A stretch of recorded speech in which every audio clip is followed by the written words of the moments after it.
बहुत लंबी उम्र है आपकी। दिल ने याद किया और कॉल आ गई। क्या आज दोपहर के खाने के लिए तुम्हें अगवा कर लूं? As you wish. बहुत मोहब्बत है तुमसे, पर मुझसे ज्यादा नहीं। तुम्हारा दिल अभी दुआ की तरफ से उदास है ना? अपनी बेटी से इतनी दूरी बर्दाश्त नहीं हो रही मुझसे। मैं उनसे बात करूंगा, मुझे लगता है वो समझ जाएंगे। मैं तुम्हारी माँ से मोहब्बत करता हूँ।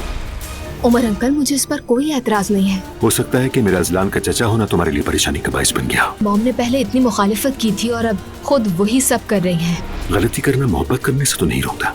जब मैं तुम्हारी माँ से मिला तो हमें तुम दोनों के दरमियान ताल्लुक का कोई इल्म नहीं था, और जब उसे पता चला तो उसने मुझसे मिलना छोड़ दिया, क्योंकि उसका वाहिद मकसद तुम्हारी खुशी थी।